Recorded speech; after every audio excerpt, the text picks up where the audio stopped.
स्पर्श अब अपनी दोस्ती का प्रमाण देने वाला है।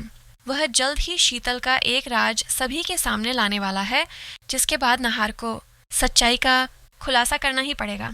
इस शो में नया ट्विस्ट आने वाला है। अब स्पर्श अपनी दोस्ती का सबूत पेश करेगा और यह साबित करेगा कि वह राहत को बचपन से अपना दोस्त मानता है। इस सब के बीच दादी सोनी से कहती हैं कि स्पर्श को कुछ दिनों के लिए घर में रखा जाए ताकि वह और रूही एक दूसरे के करीब रहें। वह दोनों बेस्ट फ्रेंड्स और बेस्ट फ्रेंड कपल्स की तरह दिखेंगे। इस दौरान नहार को एहसास होगा कि वह गलत था और राहत और स्पर्श को आज़ाद करने की कोशिश करेगा। लेकिन असल में स्पर्श को पता चलने वाला है कि यह दोस्ती सच्ची है या नहीं। शीतल खुद अपने मुंह से रोमिल का सच बोल देती है और राहत को कुछ नया शक हो जाता है। वह जानने की कोशिश करती है कि अगर बिटू नहार का बच्चा नहीं है तो शीतल क्यों कह रही है कि रोमिल का बच्चा है। इसके बाद राहत और जूही इस बारे में बात करेंगे और सच सामने आ जाएगा। ये सच घर में तूफान ला सकता है। नहार अब बिल्कुल भी नहीं रुकने वाला।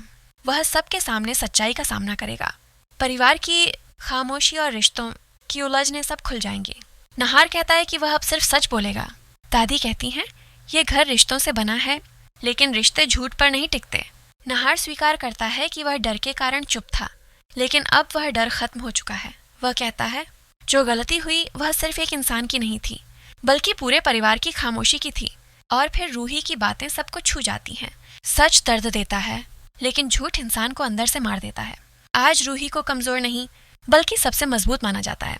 अब सबके सामने नहार कहता है कि अब कोई भी झूठ के लिए किसी को कुर्बान नहीं करेगा। घर के बुजुर्गों को एहसास होता है कि उनकी चुप्पी ने कितनी बड़ी कीमत चुकाई है। इस एपिसोड के अंत में नहार कहता है अब इस घर में सिर्फ सच का नियम चलेगा, चाहे उसका परिणाम कुछ भी हो। कैमरा रूही की आंखों पर रुकता है और उनकी आंखों में राहत तो है, लेकिन आने वाले तूफान की आहट भी साफ है। यह वॉइस ओवर तैयार है। इसमें आप कोई भी सुधार या एडिट कर सकते हैं, लेकिन अब आप इसे आसानी से रिकॉर्ड कर सकते हैं।